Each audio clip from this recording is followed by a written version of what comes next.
Today I want to share my story about how I quit my 9-to-5 job, started my own freelance business, and eventually turned that into a life of travel and content creation. It definitely hasn't always been glamorous, and honestly, the term digital nomad wasn't even a thing back when I first started. Oh, and if we haven't met yet, hi, I'm Jen, and on this channel, I share tips about how you can travel and work from anywhere in the world.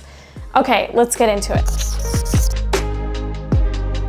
My first job out of college was at the W Hotel in Hollywood. I had been job hunting for months, like months and months. I graduated with a degree from a private university in 2012, and the economy at the time was terrible. Not great. After nearly 4 months, I got the part-time front desk job that paid me about $14 an hour. It turns out I wasn't very good at that job, so I got let go. Getting let go from my first job out of college definitely took a toll on my confidence, yeah. But I kept job hunting and I got rejection after rejection. Finally, I did land an internship that paid me, I think it was $12 or $13 an hour. Also a part-time internship. And when that didn't turn into a full-time offer, I kept applying. And then I did eventually land a full-time job after about a year of graduating. And it was a full-time work-from-home marketing assistant position. And this was great, but at the time, honestly, I felt like I was missing out on working in an office space, making friends with coworkers. I wanted that corporate environment. That was my dream. So I kept looking. After working at that job for about 2 years, I landed my next job in 2017. And guess what? That one was in an office. So I was like, cool. Was living in Los Angeles at the time, and now I was working that typical 9-to-5 that I had always dreamed of. But honestly, if I was being really truthful with myself, I was sitting out my window and I was thinking about travel. So that was, roughly about over 5 years ago. And, if I'm being honest, I don't think that digital nomading was really as mainstream as it is today. So many more people work remotely now and are able to digital nomad because of all the shifts that happened during the pandemic. But what I did know was that my office job, it was tearing me apart. And I was commuting 40 minutes to the office and 60 minutes back home. I'd have a little downtime in the evenings to work out and make some dinner and then go to bed and do it all again the next day. I'm sure if you're watching this video, you might relate to this a lot. You basically don't have a life 5 days of the week and you are living for the weekends, and that was me. So I was commuting all this way to work in a tiny, 500 square foot room, and I just knew my job could be done remotely. I just knew because I had already at that point worked from home already. So it just felt like my life is wasting away and I needed to change, and I still hadn't really made any friends with the coworkers that I had always wanted. So after 2 years at that job, I landed my first freelance client, and this really changed everything for me. Having that one client helped me start side hustling while I was still in that full-time job. So after saving up some money, I reached a point where I knew I was ready to quit. And honestly, this decision might have been a bit impulsive. Looking back, I think I could have saved more or maybe landed that second client before I dived in. But this is what I did. I was applying to jobs, receiving rejections, being continually underpaid for the value I was delivering. So I just said, I'm gonna run my own business.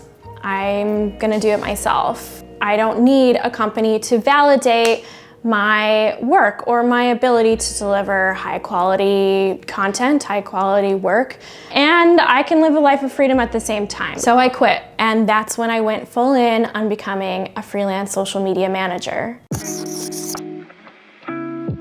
This one client that I had was enough to pay my rent. So that was some peace of mind. I also had savings at the time, so I had a bit of an emergency net. And additionally, I wasn't living on my own. I was living with a partner at the time.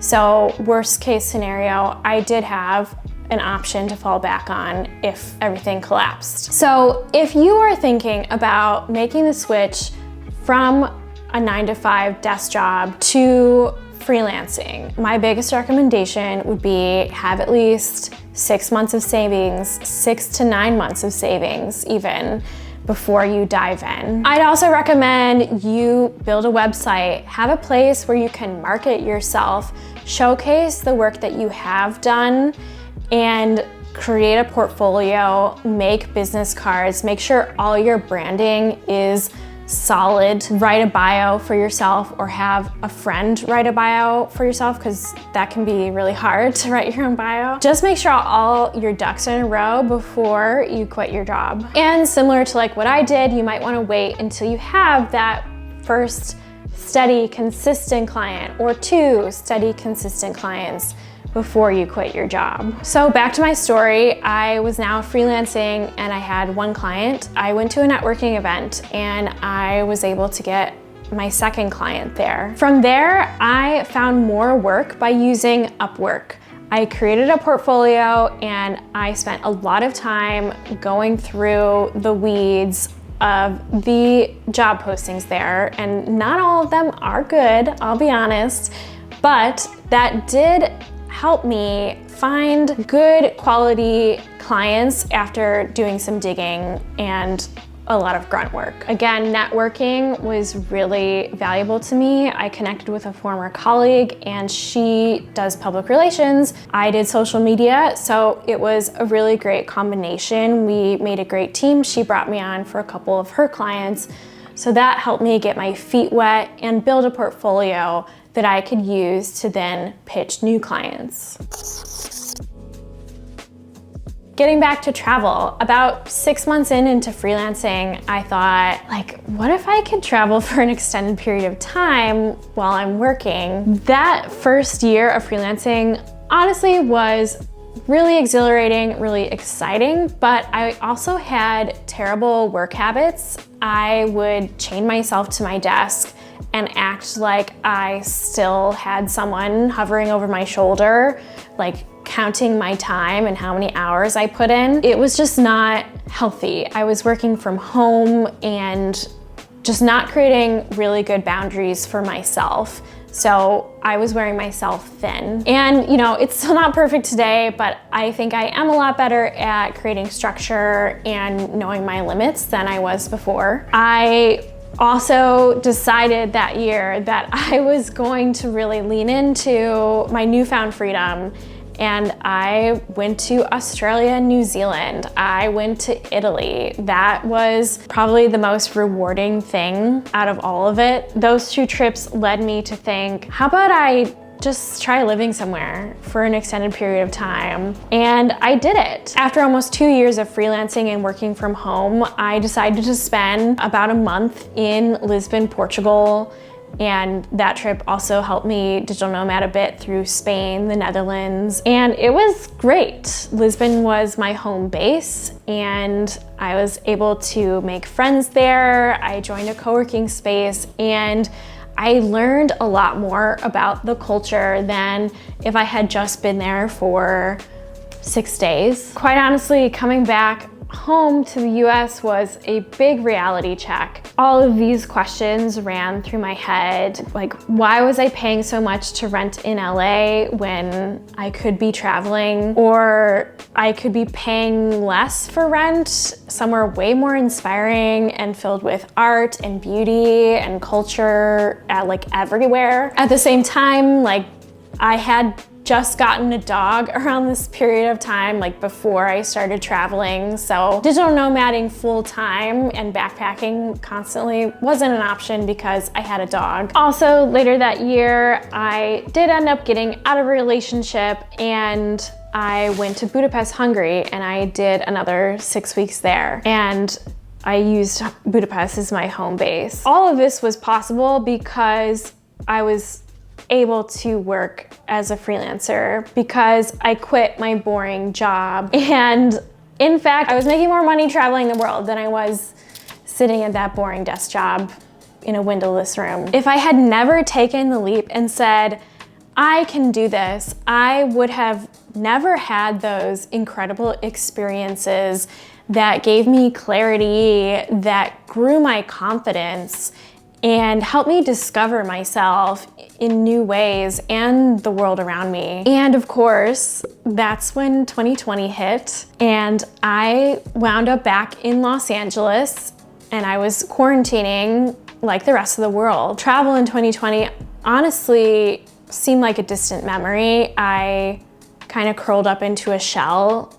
in 2020, and I didn't know if travel or my life would ever look the same. It sounds a little bit dramatic at the time, but really, I just didn't know if the world would ever go back to how it is now, and that was very real. It made sense at that time to really grow and scale my business as a social media manager and a writer. I paid for a business coach for over a year, and in my first year launching my agency, I hit my goal of making over $100,000 before taxes. I kind of, let my blog go by the wayside for the moment, and I threw myself into building a creative agency. Skip forward to 2022, I burned out. I had just poured my heart and soul into a big client proposal, and that fell through. I was exhausted, and so I just randomly applied to a remote full-time job at an agency on LinkedIn, and I got an offer, so I accepted it. And I negotiated for a higher salary than what they were offering. So I thought, sometimes you have to know yourself well enough to know that you need a break, and this could be a bridge to a future opportunity. Unfortunately, probably not a surprise, things turned sour about a year later, and that job became toxic. My bosses were toxic. I didn't want to be working for people who just didn't see the value in their employees, and they didn't see it in the other people. And it really actually bothered me the most that they couldn't see it in my coworkers when I did. If you want to see more about that, I actually have a separate video that I'll link in this description. So I quit. And a few months after that, I decided to take my regained freedom and walk for 30 days, over 30 days, on the Camino de Santiago, which if you want to see those videos, I'll put them below in the description. And that was amazing. I wouldn't have changed that for the world. I have no regrets at all. That was a gift I gave myself. I'm currently still running my agency through Velvet Leaf Creative, and I'm also working on growing my skills as a content creator and hopefully delivering valuable content to you guys. So what I really want to say is, if you're considering taking that leap and quitting your 9-to-5, there are just so many opportunities I know I would have missed out on had I never taken that big, scary risk. If I never quit that job with a terrible commute, if I had never walked the Camino, I would have never seen some of the most breathtaking wonders of the world and met some of the most amazing and kind people. I would have never learned that there is an alternative to doing the corporate grind and selling your soul to corporate America. But more than that, I think really it was about reclaiming ownership of my time. That has been the most valuable thing. So I hope that sharing my story has been helpful to you. This is, it is scary for me to share so much about my career journey that has had lots of ups and downs. It has not always been progressively linear. It's a continual journey and an evolution. So I hope my story inspires you. Please subscribe if you are thinking about making that leap into freelancing. I really want to share more resources. So If you have a comment, please leave it below. If you'd like a certain video, I definitely want to help share my experience and see how I can help you get there. All right, stay tuned for the next one.